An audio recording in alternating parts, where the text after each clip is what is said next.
Thanks, Frank. So hi, everyone. Welcome. We're happy to be here. My name is Sara, and I'm a recent music business graduate, and I'm joined here today by the rest of my Team 11 members. Hi, I'm Dayna, and I'm a music marketing strategist. And hello, I'm Tonya, project management and commercial real estate. Hi, I'm Kat, data analyst. And hi, I'm Frank. I'm a software developer. Thanks so much, guys. So we'll dive right into it. The Music 8-Ball, a success predictability model. So for decades, the music industry has relied on intuition, gut feelings, and grit when it comes to predicting how successful an artist might be. And while these tactics have guided both the signing and career trajectory of artists like Fleetwood Mac and Bruce Springsteen, they're rarely grounded in real data. So this brings us to our big question. What if instead there was a model for predicting an artist's potential for success? So to try to answer this question, we chose to focus on the key factors indicated on this slide as our data inputs. And this brings us to our methods. So we chose some sample artists like the Winters as an emerging artist category, the Wallows as a mid-tier example artist, and Aerosmith as an example of an established artist. And our test case artist we determined to be Mammoth WVH, who's the son of Eddie Van Halen. And our sub-hypothesis was, with a success predictability model in place, what might be the capacity for predicting artist revenue? A 2013 article by the LA Times provides insights into the annual spend of music consumers. And further, Spotify's top 1% of top fans rule implies that 1% of your audience are your mega fans, while the remainder are either engaged or more ambient listeners. So we removed 30% of the overall audience number for potential cross-platform follows. And we then hoped to apply the consumer spends from the LA Times article to each fan base, allowing us to project potential revenue for the artist over the identified time period. So now we'll share a few details on our modeling and how we went about this. So we used statistical and probabilistic models to get an understanding of the data we had available.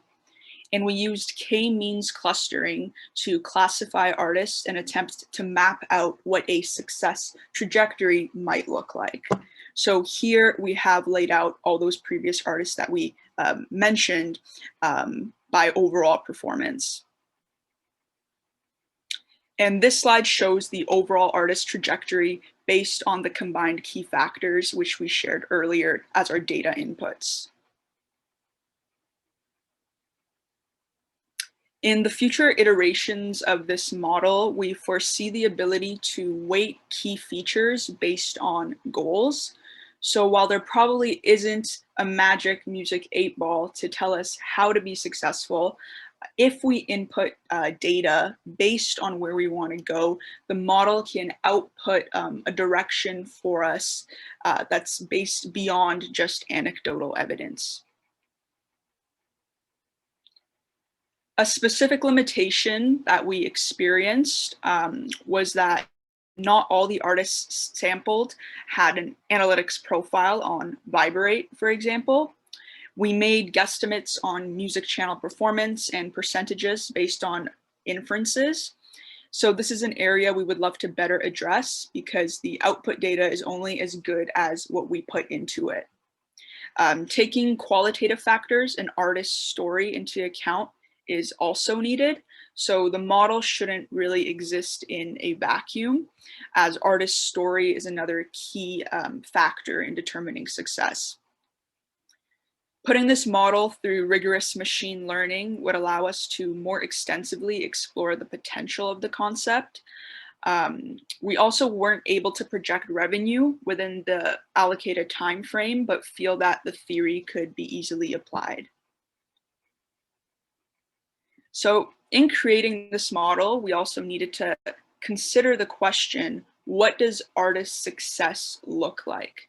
What's clear is that traditional definitions of musical success no longer apply in 2020 and 2021's constantly evolving industry climate.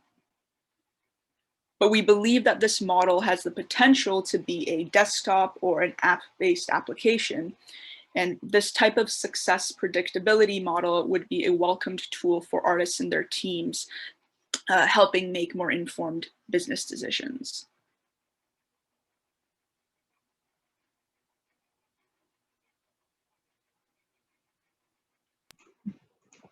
Great. Okay. Thank you guys so much. Now I'm going to open up the floor to the judges for your questions.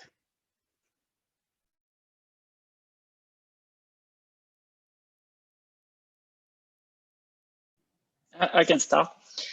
You mentioned the artist revenue as one things you want to predict. How do you define artist revenue? Because you have so many streams. So what's your definition?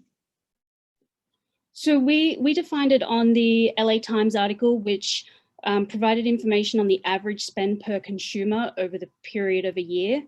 And we then were hoping to apply that spend based on proportioning it out into mega fans, engaged fans, and ambient fans by the total audience size.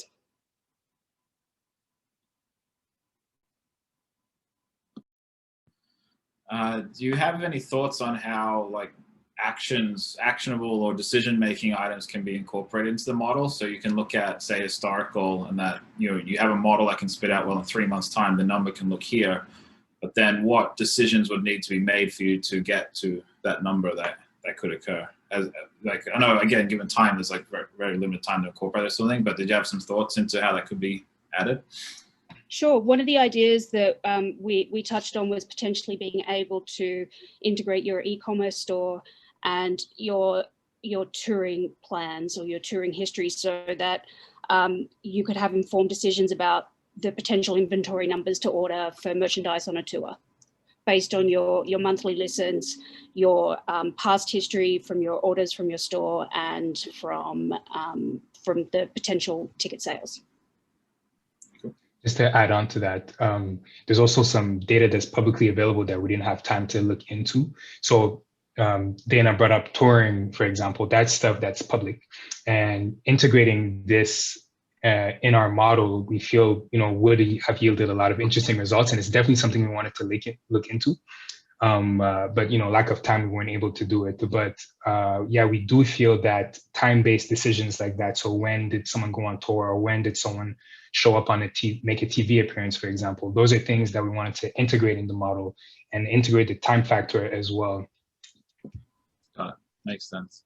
I appreciate that. I think a lot of every label is trying to solve this problem for a long time, and if you can solve it, then you'll be very rich. So.